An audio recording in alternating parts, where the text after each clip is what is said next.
nonton video iki ojo lali pijet tombol subscribe karo loncenge.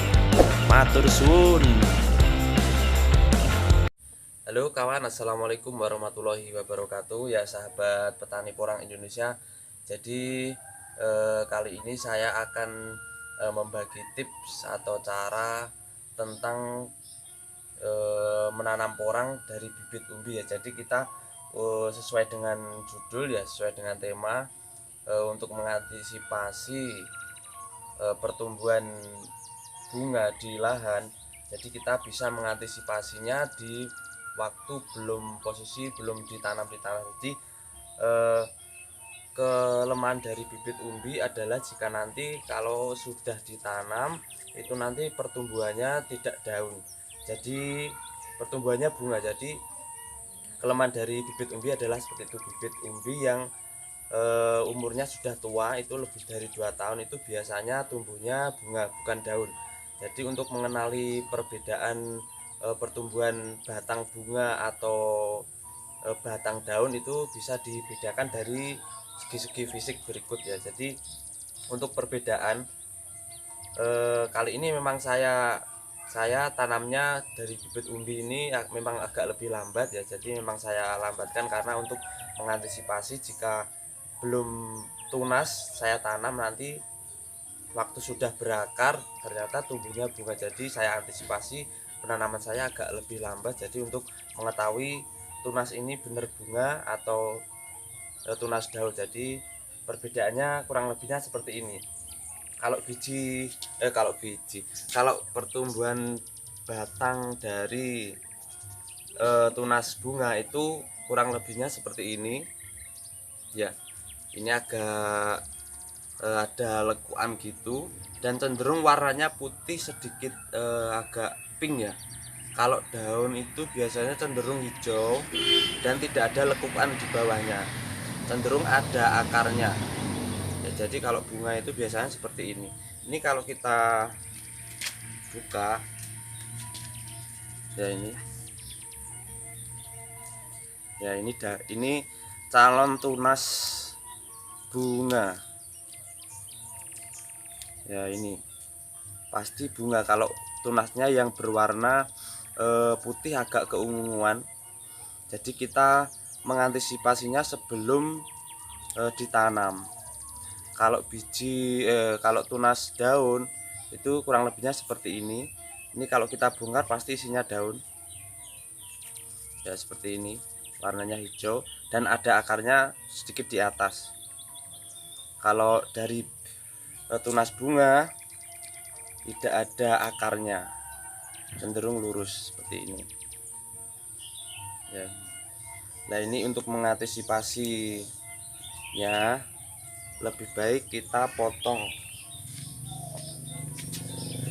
ya, kita potong saja nanti biar pertumbuhan selanjutnya, tunas selanjutnya biar daun. Jadi kita potong seperti ini aja, nanti akan tumbuh tunasnya di sebelah sini ya, seperti ini ya. Untuk lebih jelasnya kita langsung ke tempat penyimpanan bibit saya tunjukkan ya. Yuk kita lihat yuk ya. Jadi seperti ini tempat penyimpanan bibit saya ya, seperti senior saya taruh rak biar tidak lembab seperti ini ya. Sudah banyak sekali yang bertunas. Kali ini kita akan operasi tunas bunga kawan ya. Kalau seperti ini pasti bunga ya. Ini bunga, lalu kita pangkas saja biar nanti tumbuh selanjutnya biar daun. Kalau seperti ini sudah pasti daun, warnanya hijau ya. Kita operasi lagi ya. Ini kan warnanya cenderung agak putih keunguan atau agak pink ya. Ini kita pangkas saja karena gini, tergantung sesuai tujuan awal tanam. Kalau untuk pengembangan kedepannya, pengembangan bibit, jangan dipotong nggak apa-apa. Misalkan nanamnya berapa pohon atau berapa batang aja ya, nanti bunganya nanti bisa dibuat bibit selanjutnya tahun depan. Tapi kalau untuk pengembangan target kita panen umbi itu harus dipotong, karena nanti jika tumbuhnya tunasnya ini kita rawat dan tidak dipotong, ini nanti kelemahannya kalau tunas bunga itu nanti waktu panennya kita tidak bisa panen umbi, tapi kita panen bunga.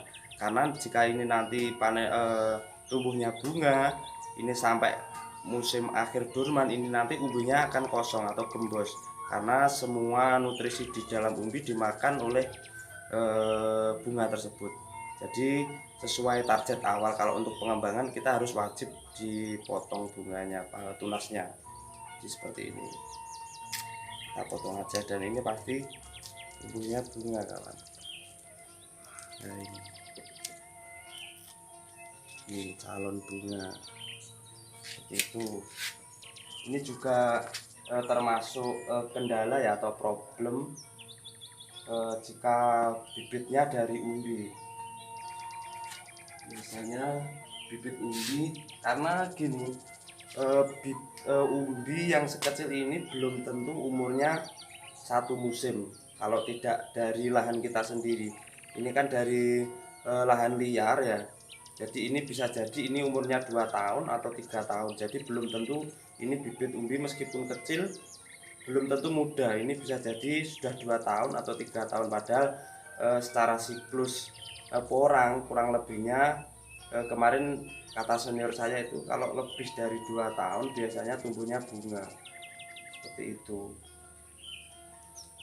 Ini kita operasi ya, ini pasti bunga ini ya, kita pangkas saja seperti ini.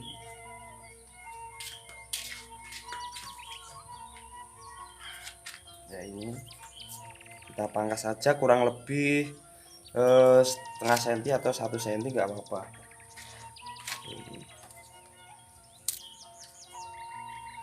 Ambil ini, kita pangkas saja.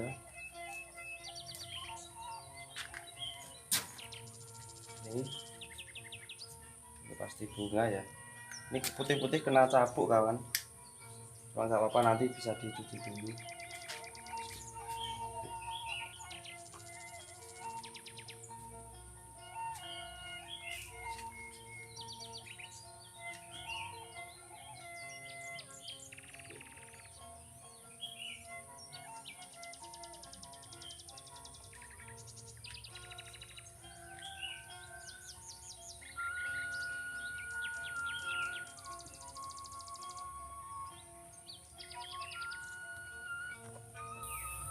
Ya, jadi seperti itu kawan,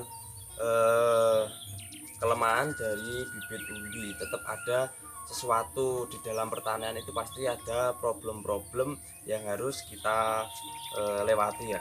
Jadi kalau untuk seperti tunas bunga ini ya, tunas bunga, pertumbuhan tunas bunga di bibit umbi itu bukan termasuk atau problem atau masalah yang terlalu berbahaya ya, yang terlalu fatal, tidak ya. Ini adalah satu problem yang biasa saja. Jadi kalau tunas bunga itu masih bisa kita potong.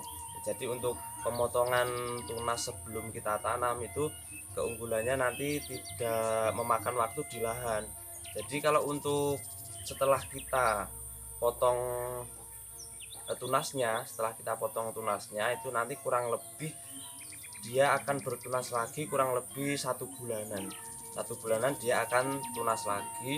Nah, tunasnya itu pasti daun. Setelah tunas bunga itu pasti kalau kita potong tunas selanjutnya pasti daun. Setelah tunasnya daun nanti dia akan tumbuh dan pembesaran pembengkakan umbinya akan maksimal.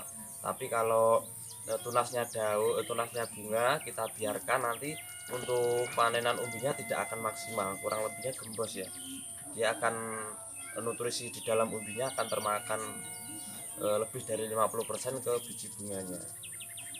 Jadi kurang lebihnya seperti ini, tidak masalah yang besar dalam perporangan, ya ini adalah hal biasa dan tidak fatal, masih bisa kita antisipasi, kurang lebihnya seperti itu. Ya mungkin cukup sekian dulu kawan petani porang Indonesia. Jangan lupa klik tombol subscribe-nya ya, atau bagikan dan like ke teman lainnya untuk berbagi pengalaman ya. Jadi review ini tidak bermaksud menggurui, ini hanya berbagi pengalaman saja. Ya mungkin cukup sekian, terima kasih. Wassalamualaikum warahmatullahi wabarakatuh.